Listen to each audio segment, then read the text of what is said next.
Kyagulanyi Ntebe Bobi Wine ye mugabe w'enkyukakyuka bannayuganda gye bettanira. Era yatusaba nti buli omu gy'oli munnayuganda ng'oyagala okulaba enkyukakyuka fuuka Kyagulanyi eyo yonna gy'oli. Ye byakola naawe bikoleyo ku kyalo kyo, bikoleyo mu katawuni ke wammwe, bikoleyo ku boda yo, bikoleyo mu nnimiro yo, obikoleyo yonna gy'otambulira okulaba nga tufuna enkyukakyuka y'omuggundu mu ggwanga lya wano erya Uganda, okulaba nga bannayuganda tebafuna eddembe lyabwe era nga n'ekitabantu kiggwa mu ggwanga Uganda. Ati nno okozeewo kiggwe munnayuganda wenna gy'oli munnankyukakyuka okulaba ng'ebyo ebigambo bya Kyagulanyi obituukiriza era nga tusobola okufuna enkyukakyuka gye twetaaga mu ggwanga Uganda.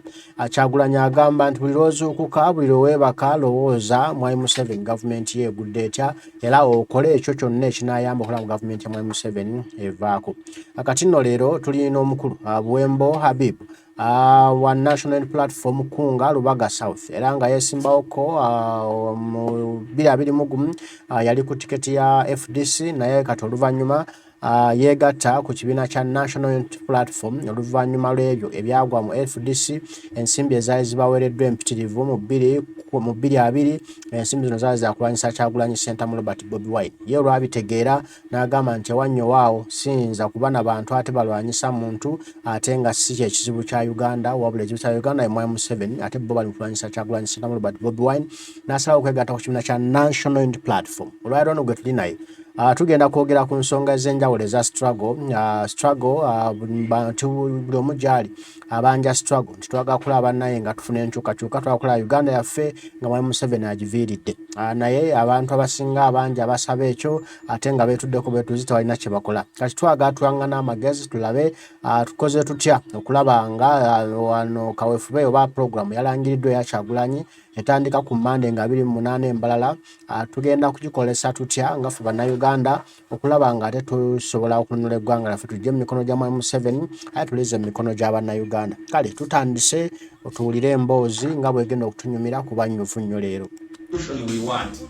You know, abantu abasinga babogera revolution twagala nkyukakyuka naye the question remains, what is it that you are doing to see that the revolution really happens? Era buli awulira byonna byawulira, if you feel like yes, it adds up, at least share with a friend, share with a group, so that we can all acquire the same knowledge. Then bwe tunaabeera nga ffenna tulaba ng'obwetaavu bw'enkyukakyuka weebuli olunaku lujja kutya ffenna tusitukire wamu nga president bw'atugamba nti we are fighting for freedom. We have all to raise up and fight for freedom. And indeed, not merely just talking about it. Talking is another part of the struggle, it is true, because by talking you are informing, and once people acquire the knowledge about the change we want, of course, people will raise up. So, Buwembo Habibu, nange nsobodde okuzannyako paati genzannyako era mubange litali ddene nja kulangirira nti ebyokwogera mbivuddeko. Yes, because what Ugandans are demanding is action. When is action? So as we are all contributing in terms of sensitizing and causing public awareness, there must be a day in your head you want to know, on this day I will raise up to do something towards causing the revolution we want. Mukaseera kano tulaba ekitambula mu ggwanga, ebitambula mu ggwanga si birungi. Kidnaps are becoming kidnaps, abductions of people every day, every morning. We are crying of abductions. Of recent, our own a colleague, a comrade, Swabra, abadde mu abduction, abadde mu bwambe nga yawambibwa ku nsonga zavuddeyo ne secession. How do you charge Swabra with terrorism? Uganda. Atenga bagambe no bagamba nti Swabra abadde munnamawulire. Yes. Munnamawulire wa president. How comes that bannamawulire tufuse ba terrorism? Okwata kamera n'enkutunuzaamu Buwembo Habibu mba ndi terrorism. This is what we are saying, that if we don't all raise up and do something, all of us we are candidates of the violations that are in the country. All of us, we are candidates to kidnaps, we are candidates to abductions, we are candidates to malicious arrests. In other words, buli omu alina okubaako kyakola okulaba nga twongera okunyigiriza abasajja bano. They must leave our country not tomorrow but today evening. In other words, buli lwe tunaabeera ng'ensonga tulina be tuzirekedde ne tugamba nti tuzirekedde olwo tuzirekedde oli, then eggwanga lyaffe lyongera kubeera mu kaseera akazibu. Nsazeewo deliberately okujja nga nyambadde bwenti my president on my chest, naye kyenjagaddemu nawuliranga waliwo omusajja yagambanga nti ye tasasula boda. Leero lwenkirowoozezaako nti omuntu oyinza otambula ng'otambulira ku boda naye nga tozisasudde. Omusajja anvuze aŋŋambye nti no, you are not going to pay me, ngenda kutwala woolaga ssebo olagawa, ne mutegeeza wendaga naye nga ekindeetedde okubeera nga nfuna free transport kubanga ntaddeko t-shirt ng'eriko my president ate nga ne president naye mutaddeko. And I believe okuva na leero at least buli lunaku lwenaaba nina gyendaga nja kusangamu ataya yange eno, ndowooza n'emmere n'atandika okulya ey'obwereere n'ebyokunywa nga nywa bya bwereere, and all that represents the love people have for him. Abantu bayagala nnyo his excellency Bobi Wine. Abantu bamwagala bannange. That is what I can testify.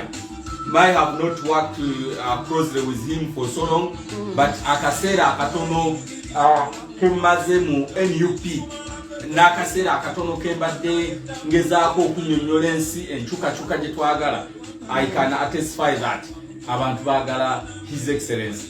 And you see, I hear some people saying, now why playing the music? Music is one tool that causes public awareness, that sensitizes the population, and in the long run abantu nebakolachi nebasituka. So we are so thankful to the president to website ono akoze kinene okuzukusa abavubuka, era abavubuka abasinga they are up ready to cause change, the change that everyone wants. Omulamwa gwaffe tugenda kwesiba nnyo ku drones, kubanga drones kati zezifuuse ensonga mu ggwanga Uganda. Drones zifuuse drone. Every day drones, every morning drones, every evening drones. Tunakomawa era ani avunanyizibwa era ani gwe tuzibuuza nti no drones zino ani omulimu gwazo guli ki? Twagala tutunuulire ku police responsibility of a mandate, the constitutional mandate of police. When you read the constitution of Uganda, we have a right to life. Bosoma chapter 4, the writer Bills of Rights, chapter 4 of the constitution of Uganda, spelling all freedom rights, all rights, all human rights. Zetulino kwenjoyinga. Newa ne Uganda waliyo human rights. You see, freedom and human rights are not demanded, are fought for. So we are realizing, all of us, that indeed rights is a Ntebe Yafe bizinyiddwako. Waliwo abalitadeko ekigere, waliwo abalitadeko ekikono, waliwo abalitadeko omulimu gw'emmundu. So what do we do? Should we just say munayi batunyigiriza Ntebe Yafe balitugyeko tuwanike buwanisi mikono? No, we have to fight, we have to demand for our rights, we have to demand for our constitutional freedoms. So mudembe lituweebwa, there is that right to life. The right to life. Nebasawo Act, Air Police Act. Police is charged with the constitutional duty of protecting citizens and their property. Okuma bannansi n'ebyabwe. Bwe bukya ku makya nga munnansi abadde akola emirimu gye nga bajanalisi baffe. A morning, we wake up one morning and we hear Sabra is not seen. We cannot hear from her using her conduct. tetu n'abantu be bagamba tebanamulabako then awo kiba kitegeeza nti eddembe lyaffe n'obulamu bwaffe bufuuse ekintu ekyokuzanyisa. Then twebuuza, whose responsibility is to protect our lives? Whose responsibility to know who is where and who has done maybe an abduction or a kidnap or a malicious arrest? I won't know.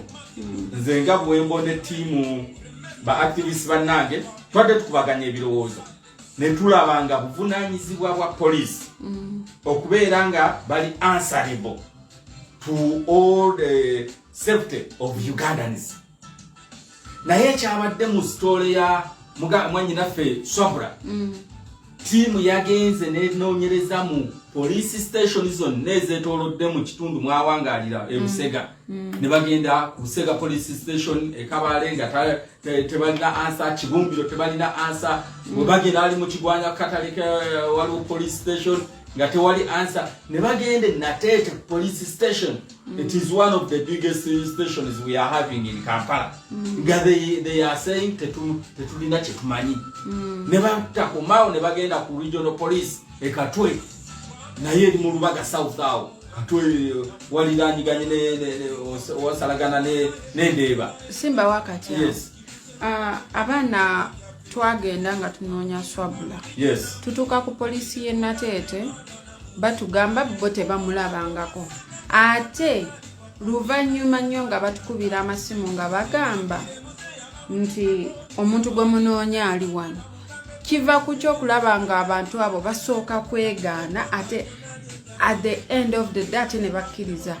Ekyo kyonna kireeteddwa bunafu bw'Abannayuganda. Bannansi bwe babeera abanafu n'ebitongole bye basasulira bituusa services obuweereza gye bali nabyo byo bitandika okukola ng'ebiyamba obuyambi. Because you tell me a police officer is a servant to all Ugandans. Yeah. Ugandans are the taxpayers, and the taxes that we pay are the ones that are used to pay their salaries. Yeah. So, bw'otuuka ku police n'obuuza nina omuntu wange ambuzeeko, omupoliisi ye alabanga akuyamba okubuulira oba n'okuddamu. By the way, sometimes they tend to not hear to us. They are not listening. N'oyogera ne yeefuula busy oba n'akugamba kanzije. I'm the boss. So when I'm talking to you, you must pay heed and listen to me. So ekikolwa ekyokujja ku police n'obuuza, for example Swabra yatubuzeeko tumunoonya. Police ey'ekitundu mumanyiko amayitire g'omuntu ono kubanga the eyewitnesses were testifying nti baalabye drone nga zizze ne zimusalako ne zimuwamba. Then tubuuza owa police ali mu kitundu bw'ongamba nti simanyi. You are failing on your duty. You are failing on your duty. And as a concerned Ugandan, we need not just to say Munai Tamanyi and we report that as such. We must demand. How comes that you don't know? What is it that you are doing in this area? You are here to pay surveillance, to protect the people's lives. Now a life is in danger and you can't tell. We must demand. Obunafu bwe tulina fenga Bannayuganda nange gasejjemu, but at least to a certain level I've tried to do my level best. If all Ugandans knew their role in the governance system, we don't just ask from you. We are demanding from you. We are demanding from you, and we must demand from them. Botunulira act ya Police Act. No duty, constitutional duty. Eyokubeera nga protecting Abannayuganda. Then if Abannayuganda constitution etuwa buvunaanyizibwa ki is to pay taxes. Paying taxes to do what? Otutuusaako obuweereza obwo bukuuma obulamu bwaffe. Part of the taxes nesasula ki? Police. Police nessaawo structure. Balina simanyi bano ba informants kumpi ku buli kyalo. Informant tuba tumusuubira okubeera nga yalabye drone eyo bwe banga temanyikiddwa nga si ya police na reporting bakama abe immediately, then bakama abe ne basaawo surveillance teams ne basaawo patrols ne zitayizaaki drone eyo. Ne kati tuli mu mbeera nga police yennyini ekozesa drones ne sister agencies nga baziyita SSEMUJU, simanyi ISO, simanyi JAT and those organizations ne zikola operations ku Bannayuganda ne zijja ne zikola ebikolobero. One of the crimes now they are committing highly is criminalization of youth. Criminalizing youth. Buli muvubuka ne bamukwata ne bamusaako obusango-sango. Botunuulira omwana oyo bambi how humble she is. Gwe n'ovaayo n'ogamba nti she's a terrorist? How dare you? And you expect Ugandans just to fold their hands and look on? No, we need to raise up. Ugandans, we are so sleepy. And if we continue in the sleep we are in, we are all candidates to these violations, we are all candidates to these kidnaps, we are all candidates to the abductions, we are all candidates to malicious arrests. So my call today is, let us raise up. Let us know our responsibility in this game. We have paid the taxes, good, well and good. Now let us come out to demand for the services which our taxes are paying for. And part of the services is that police service. Police service. Mukaseera kano nalabye bwe badde bamuzza. Bamuwadde police bond. Yeah. If police said that they don't know about her whereabouts, how comes that now we are releasing her on your papers? What happened? How did it happen? So police stop freeing Ugandans. Police recognize Ugandans as your bosses. And police, please serve Ugandans as your bosses. Then Ugandans will respect you and you will not expect any kind of dissatisfaction or expression of dissatisfaction from Ugandans. Naye bwe mubeera nga musigadde nga mwebuzabuza nga mukola ebintu nga bwe mubikola, I believe your days are numbered. Test the anger from Ugandans. Era twakanyiza ne baakitivists bannange. We are soon calling, knocking at the doors of the IGP. Okumuzukusa aveyo annyonnyole drones eziwamba Bannayuganda. Drone yasoose mu mwezi guno gwokka yasookedde enduulu n'ekubwa. Yashukibwa Babi. Shukibwa Babi. Yes. Enduulu n'ekubwa. Then tuba tulyawo ne bawamba abavubuka nga babiri ne bayingira Mukono ne bawamba. Sheira Mukono, I think. Yeah. Then tubadde tulyawo kati eyingidde Lubaga South. So bulaba mujja mu Lubaga South. That is Busega. Yeah.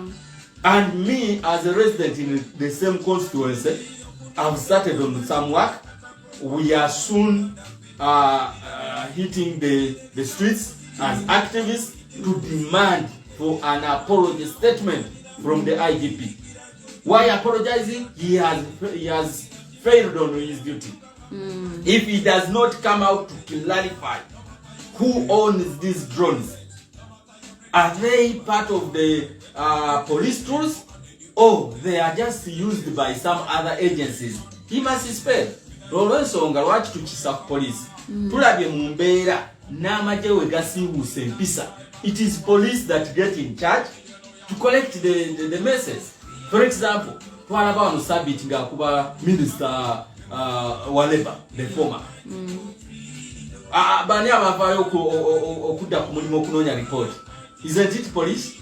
Bani abavaayo okusalako condoning off ekitundu? Isn't it police? So that means that police does not only policing around civilians, but all Ugandans, inclusive the army serving officers. That way, drones were zibanga siza police.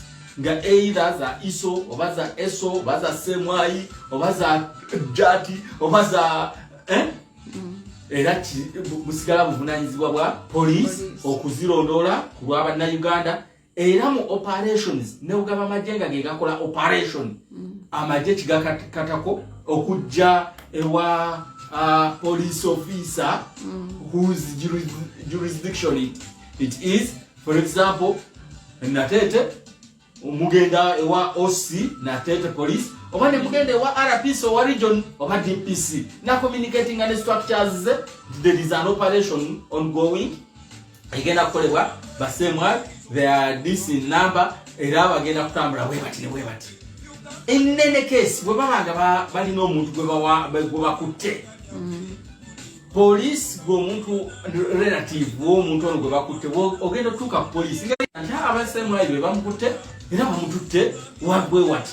So ali mikono mituufu kigambibwa nti yakoze kino na kino na kino na kino. Naye buli bamutukumira mu mbeera yo y'ekizikiza mukutte abantu temwogera we bali tetumanyi ababakutte batuufu oba bakyamu ne mutukumira mu bunkenke mu kutya ekyo kitwagala tukomye. If needs be nga kyetaaga kugenda mu constitutional court esperinge emirimu gya police then comparinge IGP ne tiimu ye okuvaayo okwetondera eggwanga olw'ebyo bye bamesinze. We shall do it. We shall do it. That is in a peaceful way, a non-violent way. Then, if they don't do, if they don't comply, of course, Ugandans, what come up and feeling being unsafe. When Sabit felt unsafe, what happened? Don't push us too far. To that stage, to that level. Olabye musirikale afuna obutakanya ne munne embalala. O police. Obutakanya busumbwe na bumalira kwa UPDF. Don't push Ugandans too far. Fenga our national unity platform, we are all saying our struggle is a non-violent struggle, and we shall use all avenues, non-violent avenues, to ensure that we are in peaceful Uganda. We shall use all non-violent measures to ensure that we attain back, we obtain back, we rescue our freedoms from the captors, those who are captivating us, who are captivating our freedoms, who are captivating our rights. Ekyo tukikola mu mbeera y'okwetereza okweorganizinga. So far we have a team of activists whom we are in talks okulaba nga tweorganizinga into a force to come to agitate for our freedoms. Era olunaku tujja lulangirira diro tugenda okukonkona ku office ya IGP.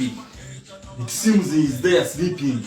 Maybe he also doesn't know what is happening in the country. Who knows? We want to hear from him. We are tired of hearing from Enanga. Every time anything happens, he comes on the cameras. Omanyi, and he starts stammering. Twagala tuwulire IGP, are you still in charge or you are asleep? Sina chindo isizo zo kubanga toliyo tetumanyi. So twagala okumanya obuvunanyizibwa IGP yabumanyi obuvunanyizibwa bwe. Era akimanyi ekigenda mu ggwanga nti drones zifuuse drones. Akimanyi nti nno kati mulimu abaana nga bafuuse bamulekwa, abakyala nga bafuuse bannamwandu because of the drones, kidnaps and abductions. When you talk at people like Chiwalamo Johnny Bosco, how wrong is it? Kuvalo yawambibwa drone. Ani amanyi jali. I last heard from the Prime Minister, this Ono Bobi, Robin Anapande. Nyonyola, fetu mulina, ali mikono ja government. Mikono ja government jiriwa. Nenga tebamulagako. Tebamulagako. And even no muntu omusibe. Ne convict by the way. because when we talk about our civil Twagala suspects, it makes people think that for convicts, abazize emisango gyenyini bote balina dembe lyabwe. They also have their rights as people in detentions, people in prisons. Mu Uganda bwe bakwata bo be babeera n'eddembe lyo gwe oba toyina ddembe. Like as I said, eddembe tetusaba lisabe. We fight for our rights. I don't know, demanding in the right to Uganda, how it is. Are you not a Muganda? I am, but when we go deep into issues to do with constitutionalism, the constitution is written in English. So, rights are not given, rights are not asked for. Rights are fought for. Era kyovola abantu buli agezaako okulinnya ku ddembe ly'omuntu ng'osituka ng'omugadi lino ddembe lyange. It is my right to speak. But if Uganda, we don't have right to speak. We have fought for the right. The reason I'm here speaking, it is because I've known that it is my right and I cannot allow to be silenced. That's why I'm speaking. So if each every Ugandan, singa buli munnauganda amanya nti ddembe lye fenna singa twogera. Some people, I heard some people saying, lwaki basiba abaana, lwaki tebagenda ne basiba His Excellency Bobi Wine. Waliwo omwana omwe yayogera n'agamba bannaye nze temunsiba mugende munoonye Kyagulanyi gy'ali temumanyiiyo. Why do you think that they are not going for him? Because for him, he has known, he has recognized and appreciated his rights. Nabera assertive nagamba, this is my right and I stand on it. I stand to fight for it. Now, let me tell you one thing. Olunaku elunacha. Fenna ne tumanya nti lino ddembe lyaffe, kino kye tukola tekimenya mateeka. It is the day we shall say not fears. Okutya kwe batusizeemu. You know? The one reason behind these kidnaps and malicious arrests is still fear amongst the supporters of NUP. Let me tell you one thing.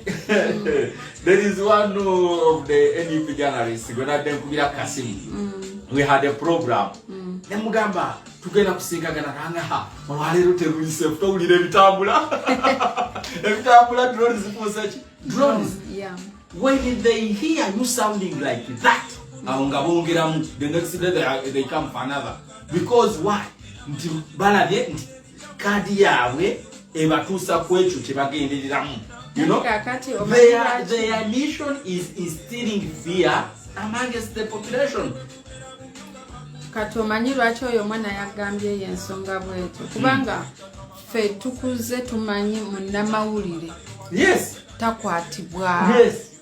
Kati bamukutte. You ask yourself another question. Lwaki bamukutte? Is it because she has committed a crime? No. Why? Their mission is instilling fear amongst that population of the journalists. Very few journalists will stand, will remain firm. Stand fasting.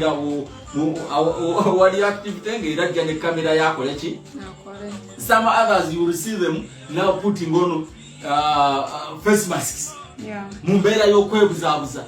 Those who have appreciated that what I'm doing is not illegal, what I'm doing is constitutional, you know? They are those who have liberated their what? Their rights. Their rights. His Excellency Kyagulanyi. And for him, he has appreciated that this is my right. It is my right to speak. It is my right to demand for accountability from those servants of mine whom I pay taxes. In a broad light. And once you appreciate for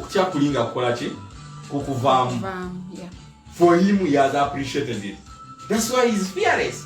He comes out and says, Anita Mongo Biezama, but this is a get a good Launch police kute chitutunga nabanja tena mukwata nabanja na imu biwati wa mabati because he knows that the mabati was bought on his taxes that he pays.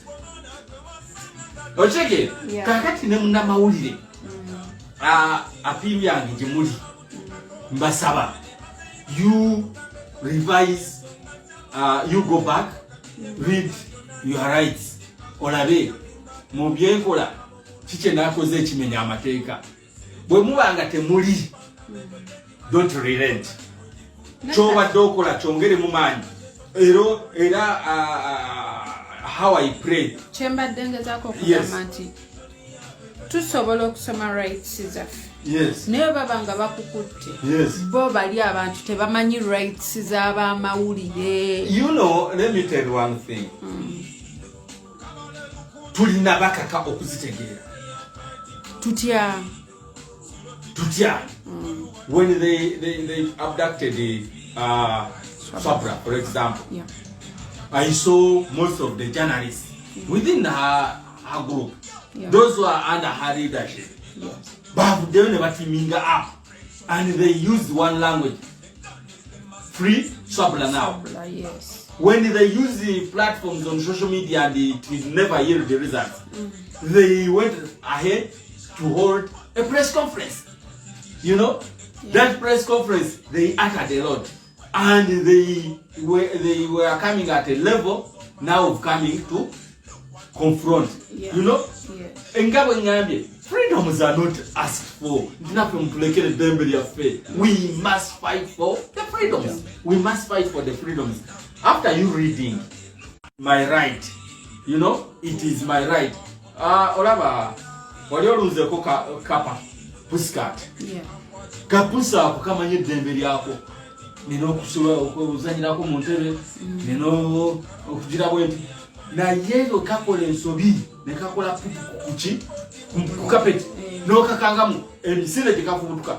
Ne kasange nga ke umulideko mu ntebe. Okakange. Kafubutuka. Tikafubutuka. Kamanye dembeli yako. Kakato joka sibile mu kiyigo. Okagabe dino okakuba mu kachiboko. Kasolo kambuwala no kandi possibly joje nenedira avre emirembe. So when it comes at a time of protecting and agitating for our rights, we need not to be so soft and simple. We must be assertive. We must be resilient with consistency. You know? Chechiraga kati onategedde ki eddembe. Never to Naveranga, we are like now they are the bosses and we are the servants. The chains that we not breaking. Chotegeza konti abamawulire tumanye rights zaffe. Yes, not only Banamawulire, all Ugandans, because what is happening is not only happening to journalists alone. The people who were abducted from Kawemba are not only, they are not journalists. The population of Uganda is to wake up, to recognize and appreciate their freedoms. Then once that is done, Ojakula and Fena, which tukola nga tukola chi, nga tunyumirwa, ate nga tuli happy, nga tuli fearless. You get it? Why do you think now they are targeting the most vulnerable population of the supporters of NUP? Ladies, young girls. Why? Katugendeko mu bulango katono nnyo tukomawo.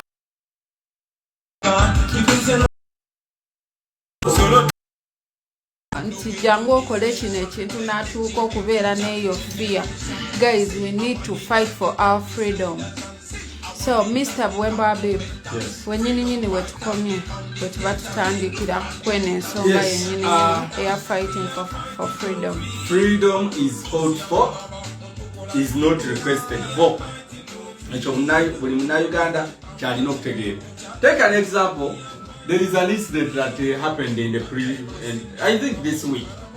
Walabye askari ow'eggombolola is it Ntenjeru?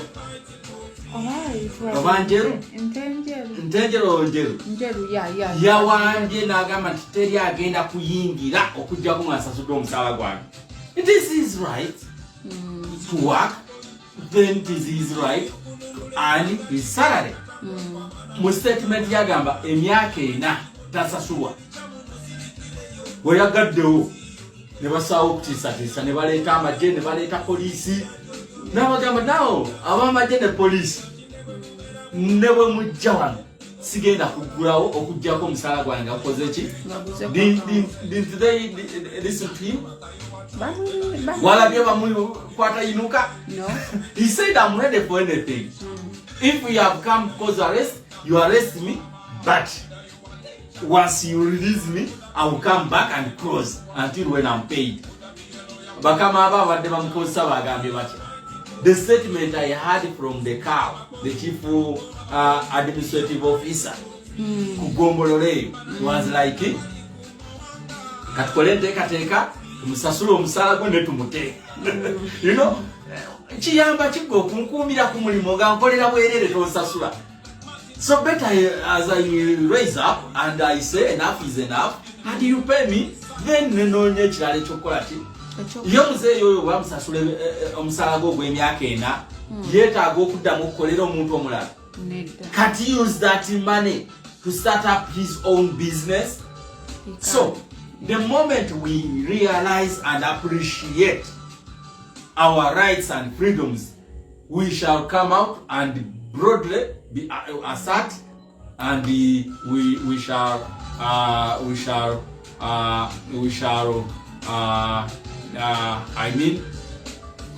liberate our freedoms and rights back. Otherwise,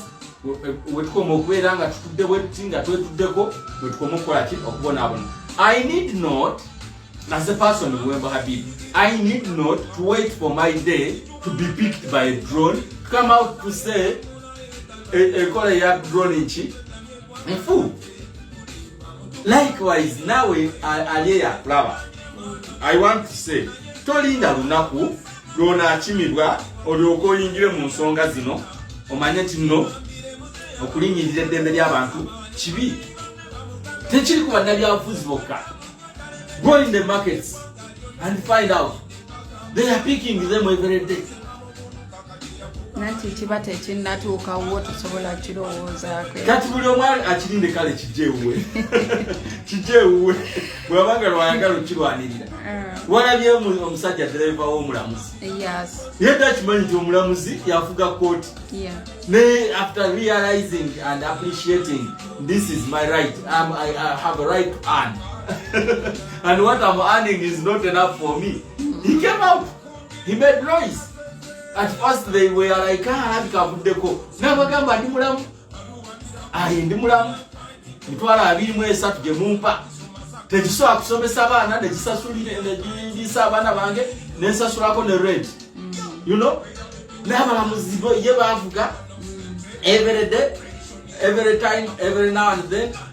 Bava ne bakola ki ne balaga obutali mu mativu omusala gumukwate simu ki tegumala buli kaseera ne babongeza tebakomye mu kubongeza. For example, in the case of Sabalamus, the Chief Justice, bamuwadde ne retirement package. When he retires, he will continue earning half of his salary. When he retires, he will go, he will be given a vehicle. Retirement what? He will remain with the security. Not caring about the people that he's spending most of the time with. His drivers, the bodyguards, fellow Ugandans, countrymen. Tetulinda bantu bano tube bagenda okuwa eddembe lyaffe wazira eddembe tulina kukola ki kulwanirira lirwanirire ate mu kulwanirira eddembe kumanyi oli wakabi nnyo ku ground basalawo ebintu bya ground bino. I'm saying it broadly. Sikyogedde mu nzikiza kyogedde mu broad light. We are in talks with fellow activists to come out and do something against the drones operation, and this one thing that we have to do is compelling the IGP of Uganda to come out and explain. A drone is a police, no is a police. When was a police, Zani, Wabata Zimani, at work, Omaganya, Fena Uganda, tweyigira ni nanyini drones oba tuzikoleko buli lwe zijja nga bwe tuyigana n'ababbi because omubbi wajja ku mulyango gwange n'akola effujjo sirinda wa police wabaze wa police nga yasosewo well and good. I appreciate no wa police wabatanajja I come out and we sort ourselves nze n'omubbi you know era endulu tubadde tugikuba ku byalo wala omubbi netwesortinga kati IGP bw'avaana aga nti drones tetuzimanyi tunoonyereza then as citizens era tujja kuddamu tukole kyetuyita public dialogue. We dialogue on what to do against these drones. Era mujja kufuna results. I'm telling you, when Uganda is descent tugenda kola bweti, you will see what will be done. There was a time nali pangalira na Lukolongo twalina omusajja wa security ko bali bamuyita Senkoto. I think kati mugenzi naye Senkoto bwe wamukubiranga akasimu ti omubbi yaganja mumukoleko emikolo nze nja kujja ne patrol tumunone you know. Then I was still in the primary 6. I remember day and Narukolongo awo kasaawe kaasirwa abamanyiwo bayokyezaawo ababbi bana in a single day. Era olw'amalobooca ne bayita Senkoto jangu obanone najja ne patrol ne basaako ne batwala. So the day the IGP will say drone is zimanyi yeah. Then Uganda tujja ku dialogue nga tulabe ekyokukolera drone zezo. Then wanaava n'agamba nti drone zimanyi zaffe nga tumuza ku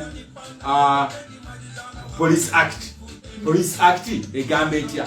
How do you cause arrest? Arrest is also, you don't just come and kidnap, you don't just come and abduct people. An arresting officer must introduce himself to the person he's going to arrest.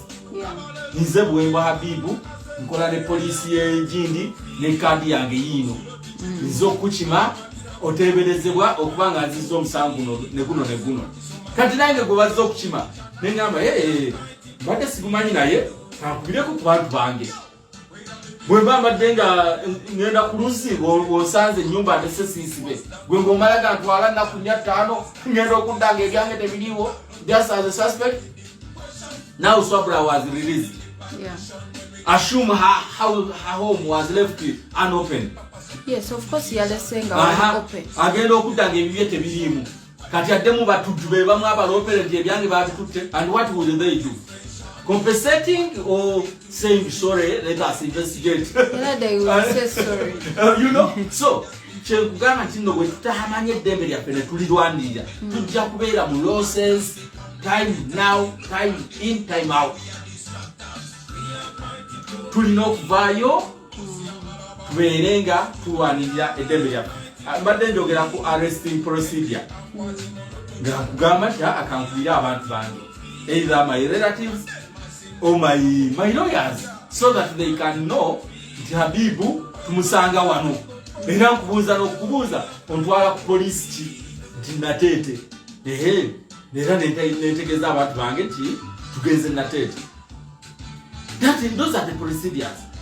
Niko tusagamba nti yes drone tuzimanyi zaffe.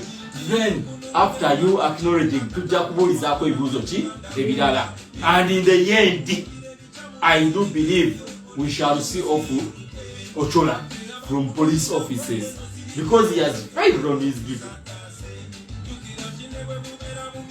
I don't know whether it is because of the age.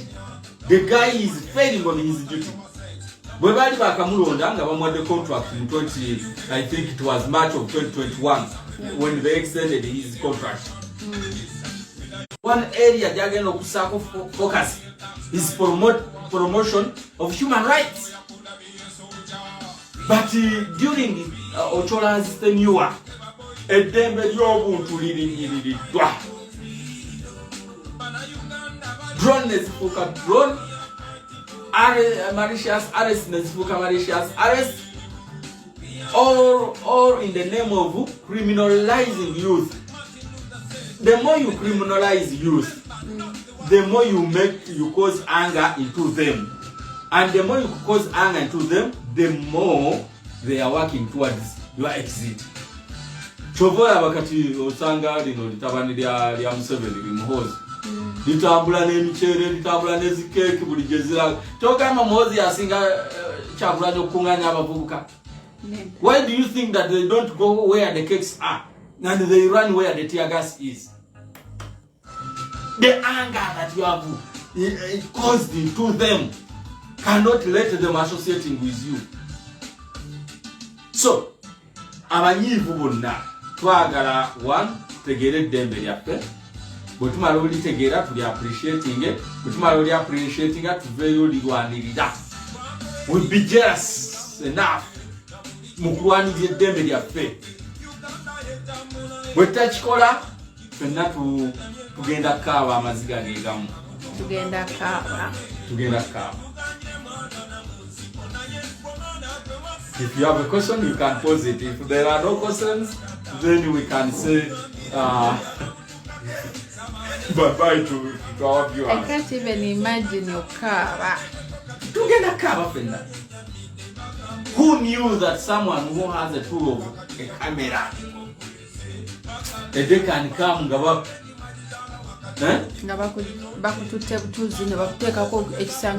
in the start, if you can recall, 2020, 2019, they used to say, you see, these are hooligans. They are hooligans, we are thinking. Yeah. You get it? You people, telling me, if you present Swabra here, who can look at her? Nagamba indeed Ono Bobi. I want to know Fujo. So, wetuta stukiramu netubeera wamu netulwanirira Ntebe Yafe tugenda kaaba. Ffenna tugenda kukola ki? Tujja kaaba. Sirimu abo abagenda okulinda okukaaba. Kale kabankabye nga nwanirira ddembe lyange. Bankabye nga ndi mu lutalo olukola ki? Olulirwanirira. Zana okunsanga nga ntudde butuuzi era ne bankabya nga oluusi n'enkabye esinga eyoli ali mu kulwanirira eddembe. You know? Kimanyi nti either waliwo okukaaba oba waliwo essanyu. In the end, manya tugenda kaaba mu katono ne nveeyo nga ndi muwanguzi. Because when we start fighting, we don't relent. We fight consistently until when we win. There is a saying that rather stand to die as a lion than dying as a rat. A message, man? Ukasanga muntu n'okubalira nekadduka nekayingira wansi w'entebe n'okuba mpaka nga kafudde nga kadduka buddusi. But a lion, once you raise up your stick, naye ng'egalula omukono gwayo okuba n'ekwagula n'okuba n'ekwagula ogenda ogitta naawe ogwa wali. Era alabye ku lutalo tasobola kudeyalinga kulumba mpologomanda nti naye agenda akole ki. So we better stand to die as lions than dying as rats. Because if those who have spoken are in detentions, in their safe houses, they are tortured. Those who are speaking, even those who are silent, they are in the same chambers, being tortured the same way, like these who are talking. In fact, you know? Last year, 2022, I was in prison. Malicious prosecution, malicious arrest.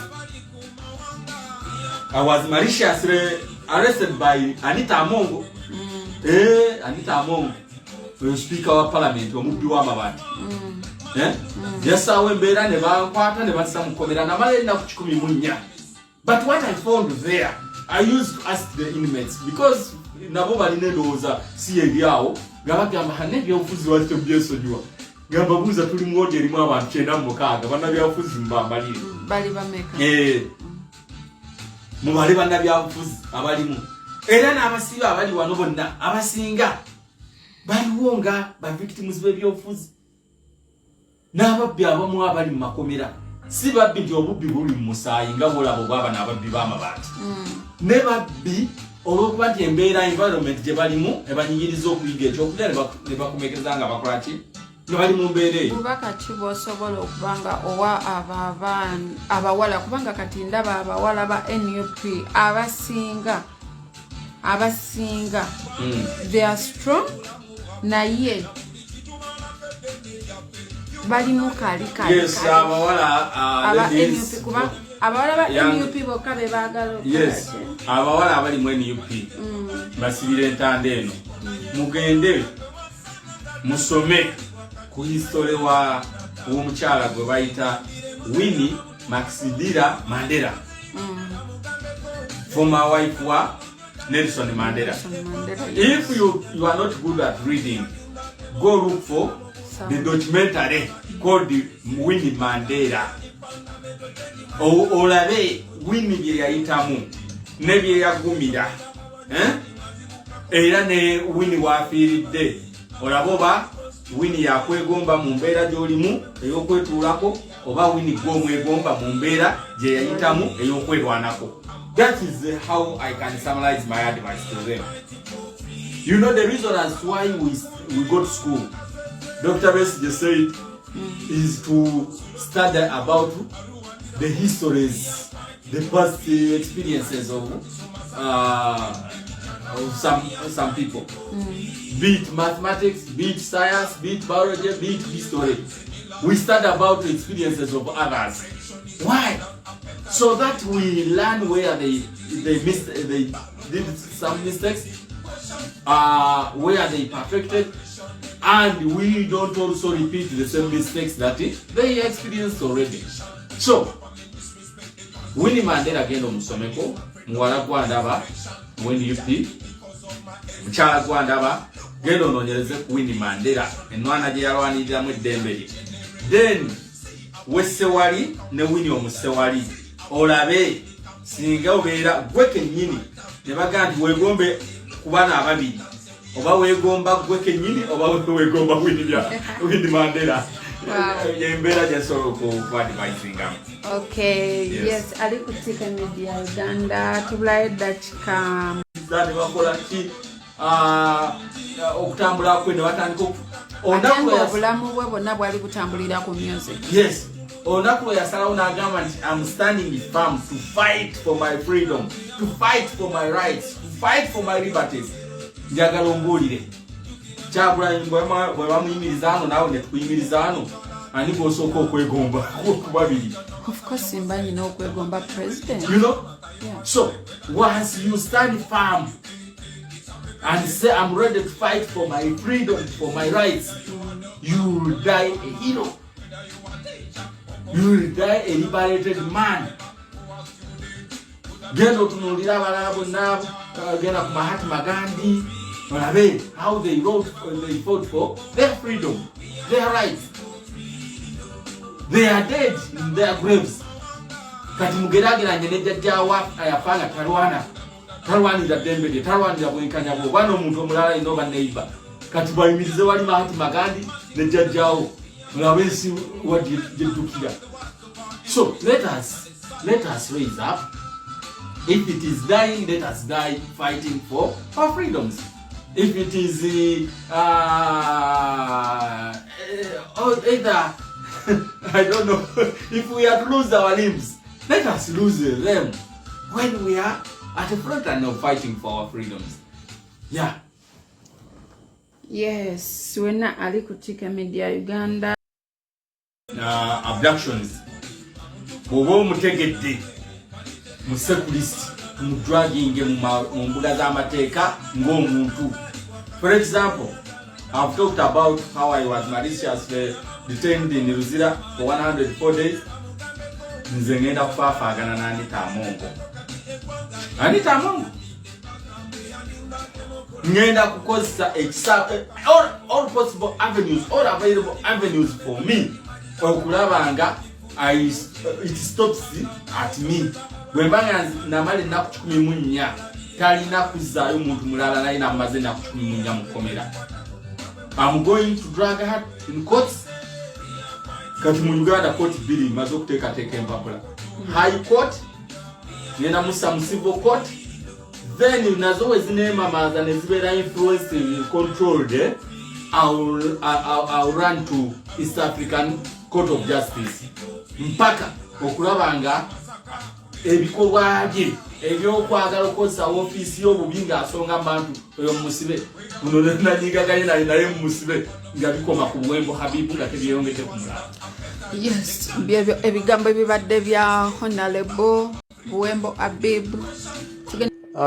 Olugendo bwe lutambudde ebigambo bwe bityo bibadde mbiwulidde bulungi kitukakatako gwe nange abaana ba Uganda leero okulaba tununula eggwanga lyaffe tunamanya eddembe lyaffe tujja kulirwanirira nje tunaakoma okuba abatiitiizi n'obutamanya ddembe lyaffe tujja kumaliriza situlina gye tugenda tujja kumaliriza situlina kye tukola okujjako okwongera okunyigirizibwa nekyo mbamala okulaba ku Uganda empya Uganda ey'omulembe guno Uganda ey'omulembe Mwagulanyi Uganda ey'Abannayuganda Uganda eya buli omu gyeyagaliramu mulina okusitula amaloboozi gammwe mulina okusituka yonna gye muli mu comfort zone ne mufuuka Bakyagulanyi ku lwa Uganda. Tewali agenda kuvaayo akulwanire okujjako okwerwanirira era kimanye ekyokola leero kijja kujuna abaana bo myaka egijja beyagalire mu Uganda ng'olese ensi nnungi naye bw'otagirwanirire Uganda leero neesigala nga nsi mbi nnyo nnyini ddala abaana bo nabo be bajja okkifiiringa ate baboneebone batandike nabo ate okulwana bupya nga nayo bw'obadde olwana leero kitegeeza tujja kubeera mu kulwana lubeerera nga buli lunaku tulwana kutereeza nsi buli lunaku tulwana kutereeza Uganda yaffe kati kijja kuba kya busajja bukulu kya bukyala bukulu kya buntu bulamu tulwanirire eggwanga lyaffe olwaleero ate tuliteeke ku mutembe libeere nga lyeyagaza buli omu abajja n'abalibaawo nga lyeyagaliramu era nga abantu bava ebunaayira ne bunaayira okujja okweyagalirako mu Uganda kubanga bannayuganda baagala nnyo ensi yaabwe kubanga bannayuganda bakola bulungi Uganda yaabwe. Mbeebaza nnyo mwenna abadde kumubale kubaako amwe bali kutuwagira bali tugobereranga naffe tweyama tutaba tutambula mu ggwanga Uganda tutambulire wamu n'okumanya Mukama Katonda abakumire tujja kuba tuddamu tuwayo ebigambo mweraba.